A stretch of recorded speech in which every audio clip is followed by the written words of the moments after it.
আজকের ক্লাসের জন্য ছাত্র বন্ধু তোমাদের সবাইকে স্বাগত। আজকে আমরা শুরু করতে চলেছি রবীন্দ্রনাথ ঠাকুরের খেয়া কবিতা।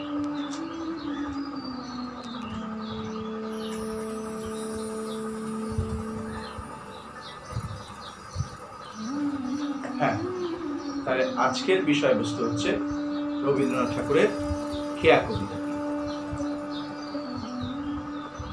খেয়া কবিতা শুরু করবার আগে আমাদের খেয়া কবিতার সম্পর্কে আমাদের কিছু তথ্য জেনে নেওয়া দরকার। তো আমাদের মনে রাখতে হবে যে খেয়া কবিতাটি রচয়িতা হলেন বিশ্বকবি রবীন্দ্রনাথ ঠাকুর। তো যে কোনো কবিতা বা সাহিত্যের যে কোনো অঙ্গ, অর্থাৎ সেটা গল্পই হোক বা কবিতাই হোক, শুরু করবার আগে কবি সম্পর্কে আমাদের সামান্য কিছু হলেও জেনে নেওয়াটা প্রয়োজন। বিশ্বকবি রবীন্দ্রনাথ ঠাকুর, এই রবীন্দ্রনাথ ঠাকুর সম্পর্কে তোমরা অল্প বিস্তর সকলেই কিছু না কিছু জানো। তাও আলোচনার সুবিধার্থে আমিও তোমাদের কিছু বলছি। প্রথমে আসি, খেয়া কবিতাটি কোথা থেকে নেওয়া হয়েছে কেউ বলতে পারবে তোমরা? আচ্ছা বেশ, খেয়া কবিতাটি নেওয়া হয়েছে চৈতালি কাব্যগ্রন্থ থেকে। তাহলে তোমাদের প্রথমে মনে রাখতে হবে খেয়া কবিতাটির উৎস, অর্থাৎ খেয়া কবিতাটি উৎস হলো চৈতালি কাব্যগ্রন্থ।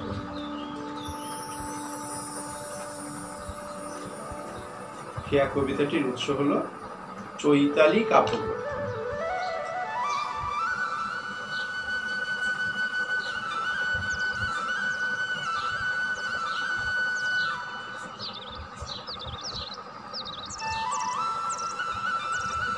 দেখতে পাচ্ছ তোমরা, চৈতালি কাব্যগ্রন্থ। ঠিক আছে, এই চৈতালি কাব্যগ্রন্থ প্রকাশিত হয়েছে 1911 সালে। 1911 সালে চৈতালি কাব্যগ্রন্থ প্রকাশিত।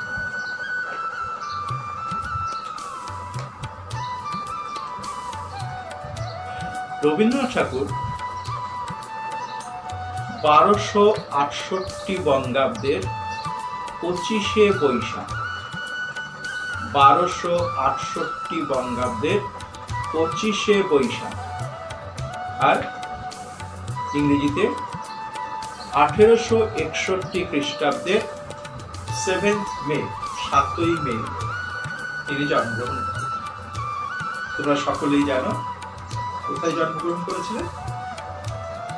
বিখ্যাত ঠাকুর পরিবারে জোড়াসাঁকো, কলকাতার জোড়াসাঁকো বিখ্যাত ঠাকুর পরিবারে 1861 সালের 7th মে বা 1268 বঙ্গাব্দের 25শে বৈশাখ তিনি জন্মগ্রহণ করেন। পিতা মহর্ষি দেবেন্দ্রনাথ ঠাকুর এবং মাতা সারদা দেবী। আর প্রিন্স দ্বারকানাথ ঠাকুর, তিনি কে ছিলেন? তার ঠাকুর। তো এইরকম একটি পরিবারে তিনি কিন্তু জন্মগ্রহণ করেন। আমরা যদি রবীন্দ্রনাথ ঠাকুরের বাল্য পরিচয়টা পাই, অর্থাৎ শৈশবের কথা কিছু জানি, বিশেষ করে স্কুল শিক্ষার কথা, তাহলে তো অবাকই হতে হবে। কারণ যে মানুষটি সারা বিশ্বে এমনভাবে সমাদৃত, এমনভাবে পরিচিত, কাব্য, কবিতা, নাটক, অর্থাৎ সাহিত্যের এমন কোনো অঙ্গ নেই, এমন কোনো ধারা নেই যেখানে তিনি বিচরণ করেননি। সাহিত্যের সকল অঙ্গে তিনি সমানভাবে বিচরণ করেছেন। সারা পৃথিবী সাহিত্যিক মহলে যাকে এক নামে চেনে, সেই রবীন্দ্রনাথ ঠাকুর কিন্তু বাল্যে প্রথাগত শিক্ষা অর্থাৎ স্কুল কলেজের শিক্ষা এমনভাবে গ্রহণ করতে পারেননি। অর্থাৎ ওই ধরা বাঁধা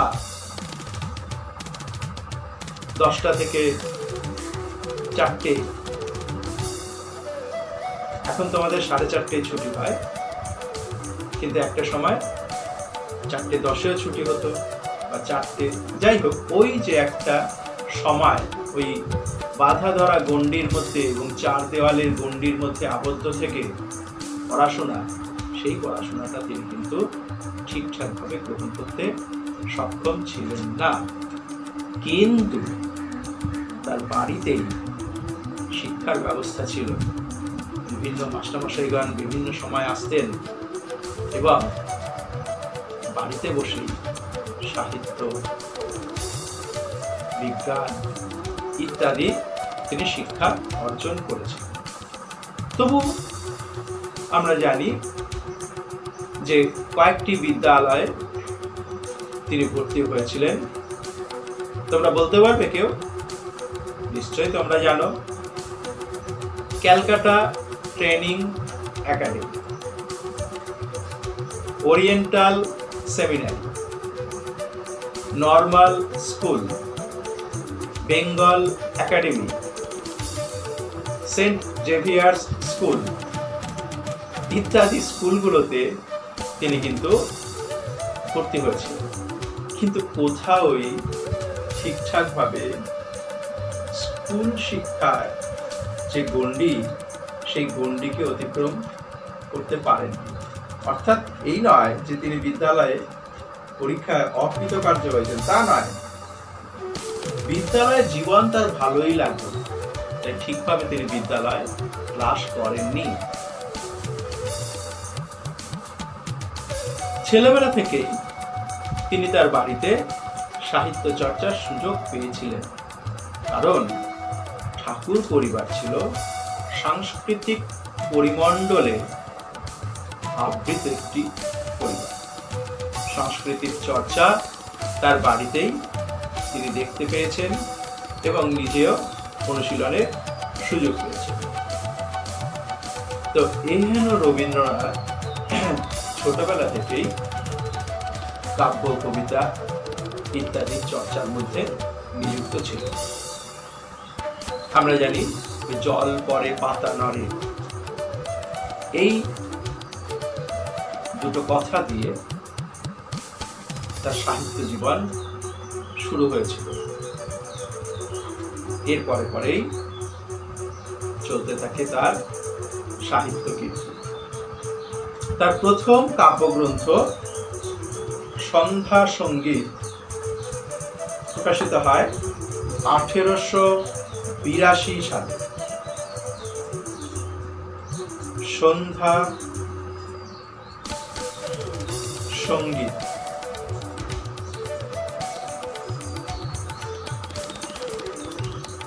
সন্ধ্যা সঙ্গীত 1882। সন্ধ্যা সঙ্গীত প্রথম কাব্যগ্রন্থ। এই প্রথম কাব্যগ্রন্থ হলো সন্ধ্যা সঙ্গীত। কবে প্রকাশিত হয়? 1882। ক্রমে ক্রমে একাধিক কাব্যগ্রন্থ তিনি রচনা করেন। তার সৃষ্টি সুধারসের ধারাটি ক্রমবর্ধিত হতে থাকে। তো এই রচনার মধ্যে আমরা কি কি পাই? কয়েকটি উল্লেখযোগ্য কাব্যের নাম আমি তোমাদেরকে বলছি, তোমরা কিন্তু লিখে নিতে পারো। যেমন ধরো প্রভাত সঙ্গীত, করি ও কোমল, ছবি ও গান, এগুলো তার প্রথম দিকের কাব্য। কিন্তু তার কাব্যের ধারাটি চলতেই লাগলো এবং যেখান থেকে কাব্য জগতে, বাংলা সাহিত্য জগতে তিনি সুদৃঢ়ভাবে আপনার আসনটিকে, আপনার স্থানটিকে একদম শক্ত ভিত্তির উপরে স্থাপন করেন, তা হচ্ছে মানসী, সোনার তরী। এই মানসী থেকে তার কিন্তু চলতে লাগলো কাব্যরসের অফুরন্ত ধারা।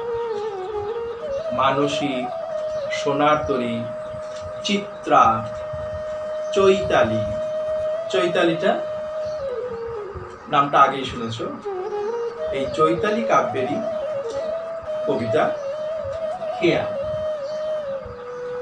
কণিকা, খনিকা, কণিকা একটি আলাদা কাব্যগ্রন্থ, খনিকা একটি আলাদা কাব্যগ্রন্থ। কথা ও কাহিনী, শিশু, নৈবেদ্য। খেয়া কাব্যগ্রন্থ, আমরা পড়ছি খেয়া কবিতা, কিন্তু খেয়া কাব্যগ্রন্থ একটি কাব্যগ্রন্থ। গীতাঞ্জলি, গীতিমাল্য, গীতিকা, পত্রপুট, প্রান্তিক, কত নাম। তাহলে ছাত্র বন্ধুরা, তোমরা কয়েকটি নাম অন্তত মনে রেখো। মানসী, সোনার তরী, খেয়া, প্রভাত সঙ্গীত, সন্ধ্যা সঙ্গীত, কথা ও কাহিনী, নৈবেদ্য, প্রান্তিক, গীতাঞ্জলি। কয়েকটি নাম অন্তত তোমরা কিন্তু অবশ্যই মনে রাখবে, কারণ পরীক্ষায় অবশ্যই আসতে পারে যে ওই তোমাদের এমসিকিউ আছে বা শর্ট অ্যান্সার টাইপ কোশ্চেন আছে, 1 নম্বরের জন্য আসতেই পারে যে রবীন্দ্রনাথ ঠাকুরের দুটি কাব্যগ্রন্থের নাম। তো সেক্ষেত্রে কিন্তু তোমাদের এগুলো জানাটা খুব প্রয়োজন। তাহলে আমরা কি দেখলাম? প্রথম কাব্যগ্রন্থ সন্ধ্যা সঙ্গীত, তারপরে একে একে একে একে চলতে থাকে।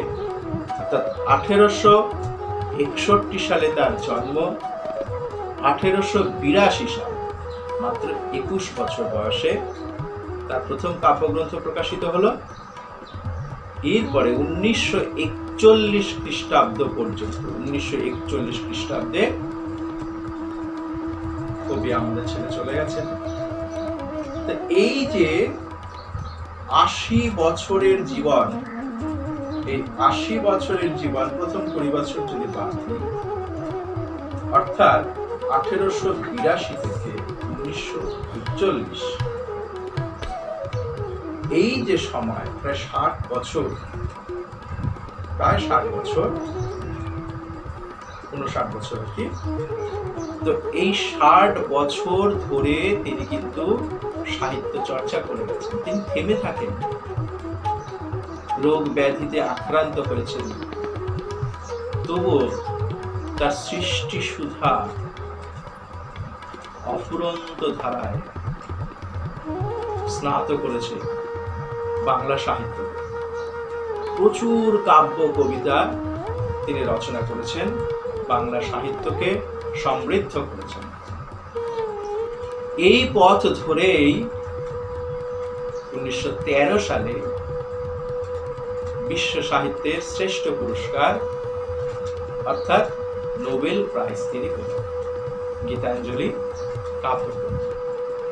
তাহলে এই যে গীতাঞ্জলি কাব্যগ্রন্থের কথা আমরা বলি, সেই গীতাঞ্জলি কাব্যগ্রন্থ নয় কিন্তু। তাহলে নোবেল প্রাইজ তিনি কোনটার জন্য পেয়েছিলেন? ইংরেজি গীতাঞ্জলি বলি আমরা, দ্য সং অফ আর্টস, সেই গ্রন্থটির জন্য তিনি বিশ্ব সাহিত্যের শ্রেষ্ঠ পুরস্কার, নোবেল পুরস্কার অর্জন করেন 1913 সালে। এরপরে 1914 সালেই আরেকটি কাব্যগ্রন্থ প্রকাশিত হয়, বলাকা কাব্যগ্রন্থ, যেটা নামটা আমি তোমাদের বলি। সেখানে সবুজের অভিযান কবিতা দিয়ে কাব্যটি শুরু হয়, বা সবুজের অভিযান কবিতা তার মধ্যে ছিল। ওই তিনি যুব সম্প্রদায়কে আহ্বান জানাচ্ছেন, নবীন সম্প্রদায়কে আহ্বান জানাচ্ছেন দেশের কাজে এগিয়ে যাওয়ার জন্য। সেই সবুজের অভিযান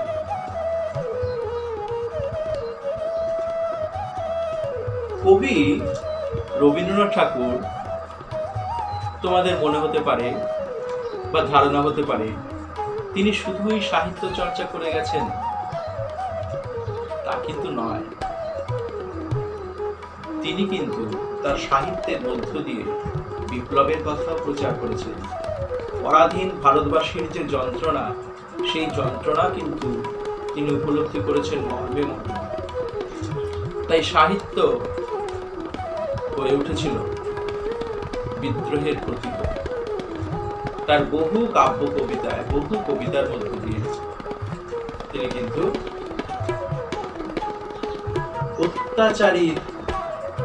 অত্যাচারের বিরুদ্ধে প্রতিবাদ করে গেছে।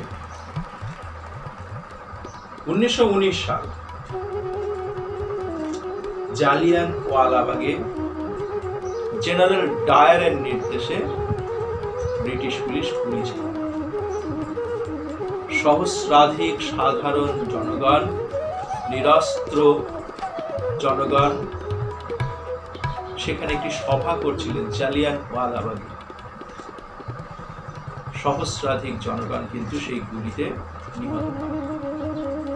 এই বর্বরচিত কাজের বিরুদ্ধে রবীন্দ্রনাথ কি করলেন? 1919 তিনি নাইট উপাধি দেন।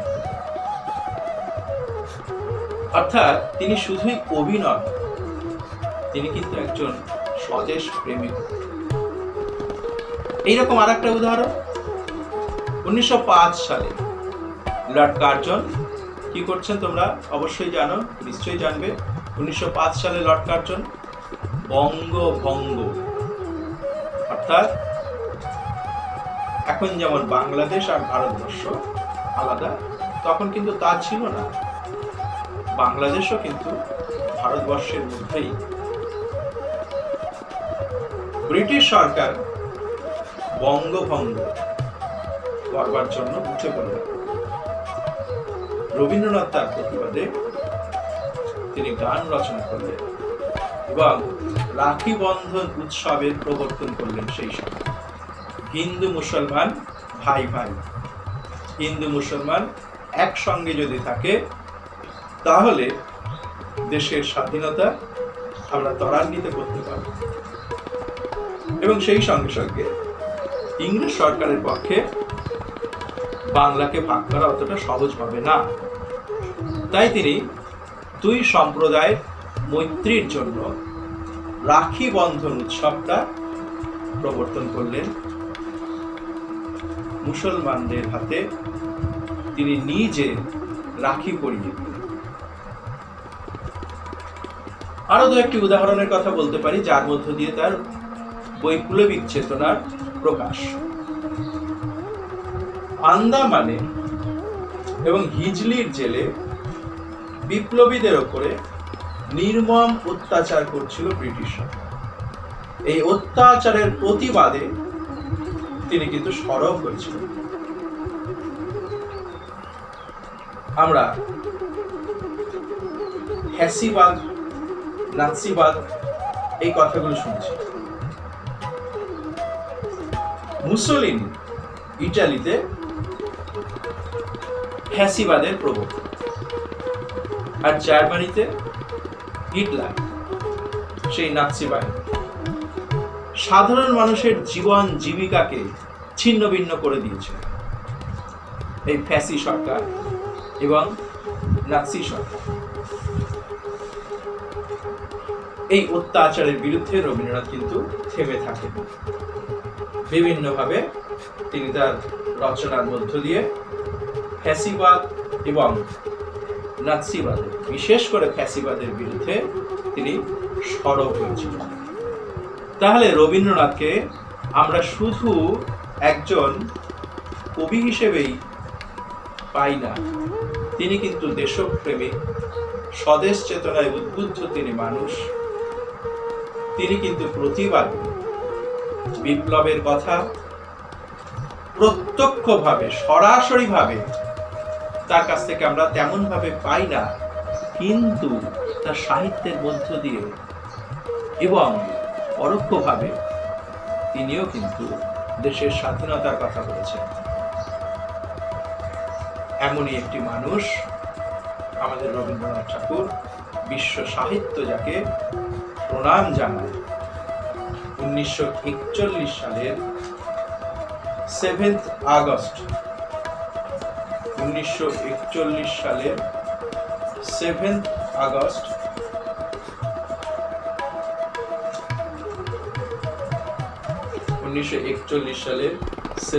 আগস্ট এই বিশ্ব সাহিত্যিক আমাদের ছেড়ে চলে যায়। তাহলে সংক্ষেপে রবীন্দ্রনাথের জীবন বৃত্তান্ত বা সাহিত্যের অবদান আমি তোমাদের কাছে তুলে ধরলাম। এবার আমরা আসব খেয়া কবিতার উৎস। খেয়া কবিতাটির উৎস, যে কোনো কাব্য কবিতা বা যে কোনো রচনা পড়তে গেলেই তার কিন্তু উৎসটা আমাদেরকে জেনে নিতে হয়। যদিও এটি আমি তোমাদের প্রথমেই বলে দিয়েছি, খেয়া কবিতাটি চৈতালি কাব্যগ্রন্থ থেকে নেওয়া হয়েছে। খেয়া কবিতাটি চৈতালি কাব্যগ্রন্থ থেকে নেওয়া হয়েছে, যেটি 1911 সালে প্রকাশিত হয়েছিল। তাহলে বন্ধুরা, আজকের আলোচনা আমরা কি করলাম? আজকের আলোচনা হলো রবীন্দ্রনাথ ঠাকুরের খেয়া কবিতা নিয়ে আমরা শুরু করছি, এবং সেক্ষেত্রে কবি পরিচিতি এবং খেয়া কবিতার উৎসটি আমি তোমাদের কাছে বিবৃত করব। তাহলে আজকে এই পর্যন্তই। পরের ক্লাসে আমরা কবিতার অভ্যন্তরীণ বিষয়বস্তু সম্পর্কে আলোচনা করব। ভালো থেকো সবাই, সুস্থ থেকো।